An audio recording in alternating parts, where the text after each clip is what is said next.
that is so much fun to play. Yeah, it's so rare to get that. That's when I knew that it was going to be. That was like our second scene. It was our wasn't second scene. Well, Coldwater is the story of a guy called John who experiences a violent incident in London and decides to move his family up to Coldwater in Scotland, which is a fictional village that I've made up. I guess I hope it's special because it's sort of hard to put into any particular genre. It's a bit of a thriller, it's quite funny, it's a bit of a relationship drama, it's got elements of horror as well. John and Fiona are both in this sort of a sense of ennui about where they are in their lives. They've got a young family, they're more focused on the children than themselves, and they've sort of dropped the ball somewhat. He's lost a sense of who he is as a husband, as a father, and he's offered something by Tommy, and I think that that's why he goes on this extraordinary journey, because of this gift that he gives him. I don't know if it's faith,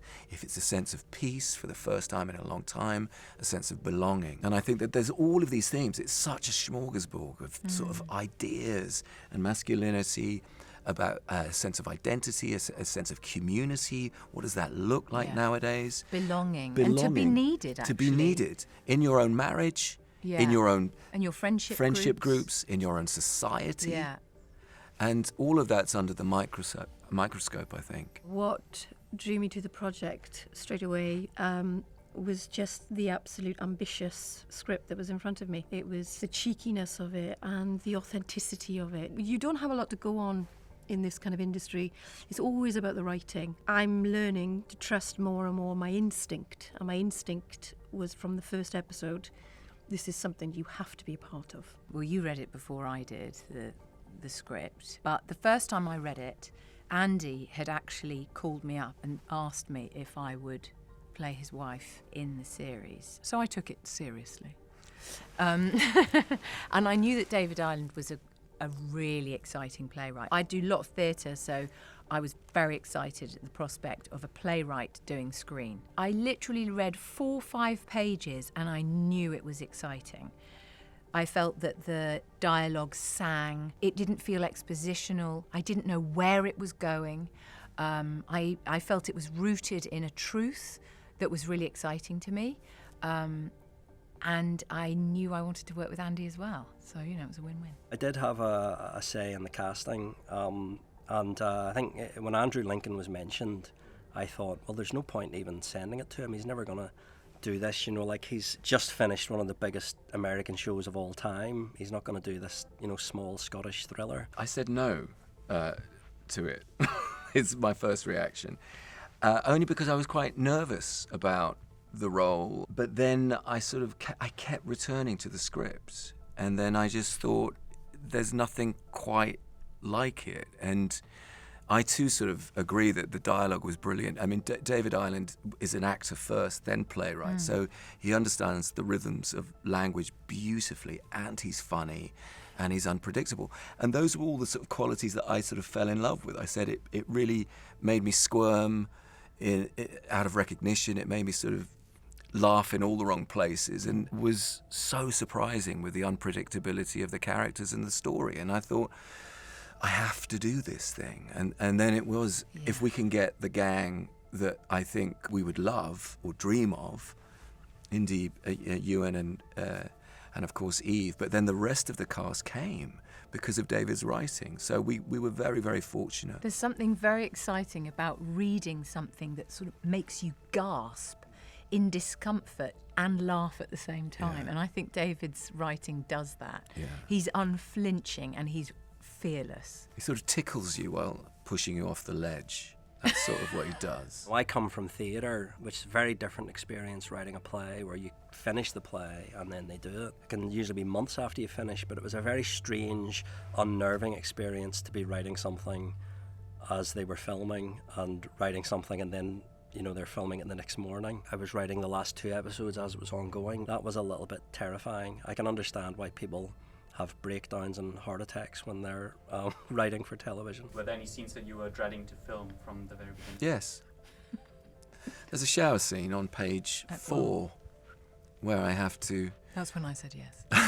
Do you know what? It was actually one of the scenes that I said, I know, because basically there's a shower scene that my teenage children said, please never do this, you will ruin our lives. But the writing around that scene is so grounded and so brilliant. Oh, it's brilliant. And, you know, Fiona comes in with John and they have this extraordinary, very real, grounded, and within about sort of 3 pages, you know you're in a long-term relationship that is flawed and has cracks, cavernous cracks.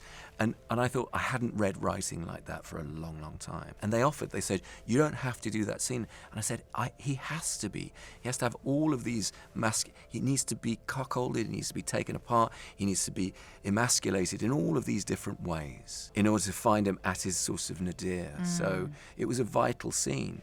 But my children will never speak to me when it airs. Watching the rushes, there was stuff that surprised me. You know, there was bits of writing where, and this often happens, where I was like, I don't really like that scene in the writing. I don't really like what I've written. But then you get great actors, and they can make the worst lines sound brilliant, you know, or they can ditch your line or kind of modulate your line. Some writers are very precious about not having their words changed, but I'm quite comfortable with that, you know, as long as they're sort of doing the right intention. There's a scene in episode 3, which is a dinner party scene, which I think might be my favourite scene in the series. The 2 actors that come in for that one episode, Sasha and Chris, they were both brilliant, you know. On the page, they were a little bit caricatured, a little bit over the top.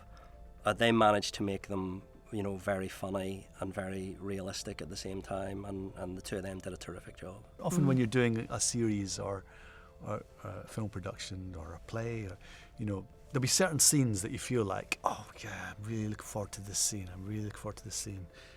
and there'll be scenes around that you might feel like, you know, it's okay, that scene. But I'd say with all of these scenes, they presented like little puzzles and challenges. Each scene was like a puzzle in itself that we could just crack open, you know, and that felt satisfying, and just we really felt together. Every day was a ride. It was like being at the fairground. Yeah. You just never knew what was coming. It was always really fun. We had such a laugh. And we all believed in it as much as each other, and wanted to find the layers that were underneath, the subtext. How can we make this more awkward or more dangerous or more heartbreaking? And that was a thrill in its own right, wasn't it? Yeah, it was amazing. Yeah. And all the scenes where we're sort of lying. You know, when we go round to the next door neighbours, that was great fun to play. Such or fun. they come to us. But also, you're right. When your friends come to visit in episode 3, David's writing is masterful. That whole sort of very sort of passive-aggressive, the build of the argument, the eruption of what the big secrets, the big hurting, powerful. You know, when you know someone so well, you have all the ammunition you need to tear them apart. And David's unflinching in his writing. And that was what was so fun to play. Yeah. Is that when you know someone so well and you admire someone so much, you can play and get really messy. And it was such fun. It was. I mean, there was even like one of this early scenes in Ep 1 where there's an attempt on Fiona's part to have sex, to initiate sex. That goes wrong, and then they have an argument. He insults her. Yeah. And then they sort of get back to it again. It's really interesting. It's brilliant. That is so much fun to play. Yeah, it's so rare to get that. And also, it's also on television to have such a long scene. And we did that. Yes. That's when I knew that it was going to be That was like our second scene. It was our wasn't second scene. And we did that 7-minute sort of very grounded sort of middle of a marriage kind of, you know, down and dirty, a guy that's not able to have sex with his wife, you know, his long-term wife, for whatever reason. It was great. It's hard to do that, but it's very easy when you're working with someone like this.